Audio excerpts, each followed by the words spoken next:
si en algún momento el silencio te invade. Bienvenidos a Tinta de Escritores, espacio que se emite regularmente desde la librería y Centro Cultural Mundos Invisibles. Mi nombre es Daniel Fernández Corch y quien me acompaña es Ana María Patrone. Ana. Encantada de estar aquí, de esta oportunidad de conocer esta librería que es preciosa y de estar charlando contigo, lo cual me parece muy, muy agradable. Bueno, a nosotros también. Bueno. Aparte es un encuentro que ha sido programado desde hace ya muchos meses. Hace meses que estamos en esto. Bueno, Ana María es maestra, directora, te has especializado en la lengua francesa. Sí, soy profesor de francés. Y en literatura también. Sí, también, sí. También. Sos traductora. Traductora, tengo incluso una empresa. Equipe das Letras se llama, en San Pablo. Entonces trabajamos como traducciones. Sí, yo vivo en San Pablo hace muchos años, me fui aquí y ya tengo mi vida bastante organizada ya, pero de cualquier manera el corazón lo tengo en mi tierra, ¿no? Sí, escribo en español además, no puedo escribir en otro idioma. Ese es un punto interesante. Seguro. Además, tal es así que hoy nos viene a presentar su más reciente publicación, sí, que es Montevideo lejano y entrañable. Es una obra de carácter íntimo, diría yo. Sí.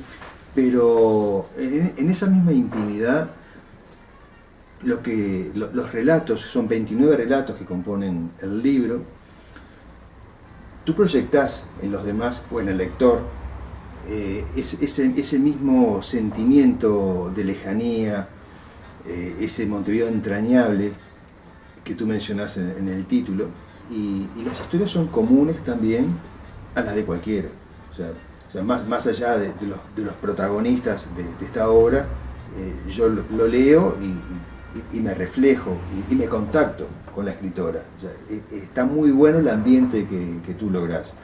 ¿Cuál fue el objetivo del libro? El libro son una serie de vivencias mías que yo tenía muy guardadas y que yo creo que llegó un momento de que vieran la luz. El libro es un poco como, yo ya lo pongo en el epígrafe de Borges, que es un poco unos espejos rotos, ¿no? Que yo quiero de alguna manera unirlos. Y entonces Montevideo lejano y entrañable, Montevideo es el escenario, pero lo que yo lo explico ya desde el primer momento en el prefacio, que realmente no hablo tanto de las cosas lindas de Montevideo, que son tantas, que es la Rambla, tantas cosas lindas que nos rodean, de los árboles, en fin, tantas cosas lindas de nuestro Montevideo, sino los personajes que allí han vivido. Y eso es lo que a mí más me ha llamado, me ha impulsado a escribir, es eso. Me siento muy identificada con una serie, y yo creo que este libro, por más que sea un libro aparentemente muy montevideano, porque lo es, los personajes son universales. Sí, eso es lo que a mí me parece eso. Y describe situaciones que han pasado no solo en nuestro país o en los escenarios que tú contás, como por ejemplo cuando tú nombras la historia de Nico Pérez, un pueblo con 1000 habitantes, que cuando sacan el ferrocarril desaparece prácticamente. El pueblo olvidado. El pueblo olvidado. Pero ¿cuántos pueblos olvidados por las mismas circunstancias hay en otras partes del mundo? Claro, en América muchísimo. Claro. Es el pueblo olvidado. Es un poco triste todo eso, porque tenía mucho movimiento Nico Pérez, y cuando el ferrocarril dejó de pasar por allí, el pueblo prácticamente desaparece, ¿no? Pero yo creo que son historias muy universales, porque vemos muchas cosas. Vemos, por ejemplo, casos de violencia de género. Cosas reales, por ejemplo, el cuento de mi bisabuela Guillermina Alvariza, a quien yo no conocí, pero tiene toda una historia muy interesante, o el cuento de Isabelita Lee, por ejemplo, una chica que trabajó en nuestra casa, que tiene una historia muy interesante también, y son historias, yo creo que pese a su particularidad, son totalmente universales. Sí, particularmente el cuento de Lee, Isabelita Lee, es quizás el punto más fuerte del libro, más dramático, ¿no?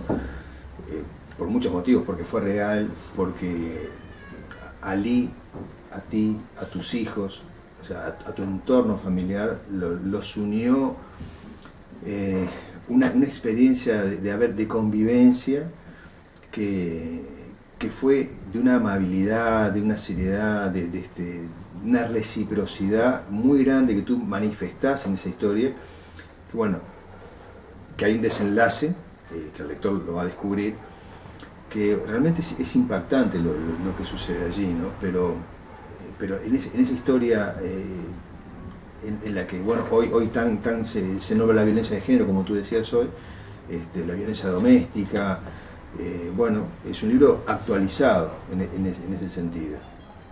Pero hay otros cuentos, como por ejemplo el de la cuerda, que ese está al principio, el del Lee está al final, el de la cuerda está más al principio.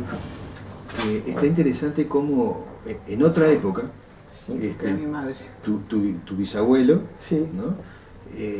Frente a dos niñas que habían perdido al padre recientemente y trata de sacarlas de la tristeza, cómo tiene esa capacidad de ver dos niñas enfrente que estaban también sin otras amistades, y él va a la ferretería del barrio, consigue una cuerda, a través de esa cuerda cómo crea un lazo de unión que se mantuvo por toda la vida. Por toda la vida.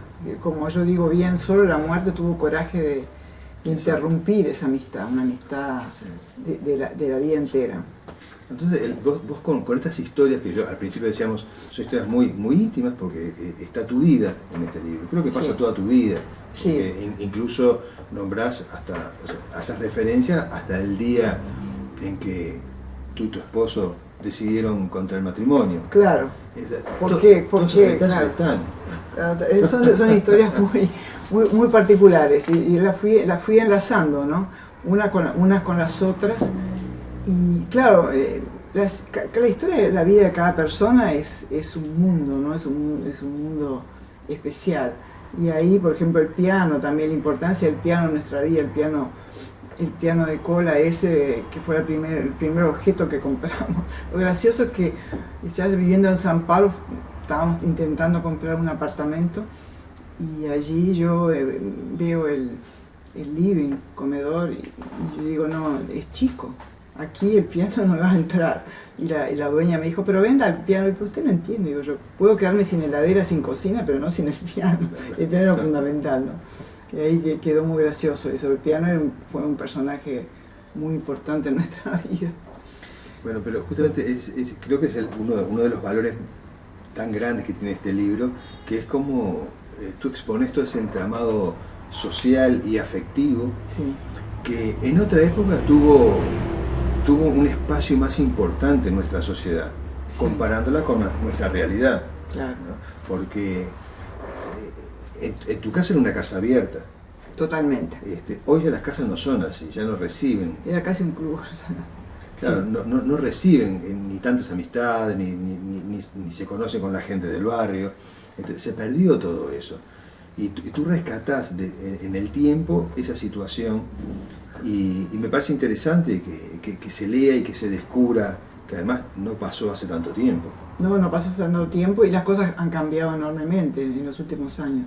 Realmente cambiaron. Y hay una cosa que yo quería también rescatar, porque de vidas, hay un libro francés que se llama Vidas minúsculas, de Pierre Millon, que habla justamente de algunas vidas que aparentemente son muy chiquitas, pero sin embargo son personas que tienen una grandeza interior, que cómo llevan con una honestidad y de una manera tan impecable llevan sus vidas para adelante. Yo quería destacar esas personas en mi libro, como el caso de Isabelita Lee, por ejemplo, que tuvo un final tan dramático, y otras personas que no han tenido ese final tan dramático, como Helen Julieta, que es una chica que hemos conocido en el este, en Punta del Este, que es con una serie de problemas personales, de familiares, tiene una familia grande, y cómo ella lucha sonriendo y rescata flores y lleva flores todos los días, y ella es una persona que que tiene muy claros los valores familiares y lleva a su familia para adelante con un sacrificio bastante grande personal, ¿no? Entonces eso aparentemente son vidas minúsculas, pero no son nada minúsculas, son grandiosas, ¿no? En su individualidad. Yo quería también que eso quedara retratado. Sí, y también cuando traes del recuerdo a aquella profesora fantástico. Que se ponía cada mañana en el saco una hojita de madreselva. Una florcita de madreselva, entraba comiendo caramelos y con la florcita de madreselva. Esos detalles, como a ti en tu época de estudiante, te llamaron la atención, de alguna manera ocuparon un lugar en tu memoria y hoy, bueno, están en el libro. Ahora quedan retratados. Has inmortalizado a distintas personas que en su momento seguramente no tuviste en cuenta que iba a suceder esto, ¿no? Tan grandioso y bueno, y realmente tuvieron su importancia. Tuvieron su importancia. O sea, me encanta ese gesto de tu profesora, ¿de qué era? Profesora de historia. De historia. Rubia, de cabellos ensortijados, ensortijado, tan agradable. Que tenías la sensación de que debajo del tapado tenía un camisón. No, yo tenía la sensación, no tenía. Tenía. No era la sensación, tenía. Porque yo creo que salía a último momento corriendo para la clase y se ponía un tapado arriba del camisón y venía a darnos clase. Era un amor de persona. Y recogía su ramita de madrecero, entraba perfumada, y comiendo caramelos. Era muy encantadora. Yo no me acuerdo cómo se llamaba. Lindísima historia, igual otro profesor de inglés que venía a tu casa, que llegó una noche de tormenta y como quedó impactado del buen recibimiento y desapareció. Desapareció y nunca más supimos de él. Todavía es un misterio aquella visita, ¿no? Porque frente al mar, que alguien toque el timbre es muy extraño.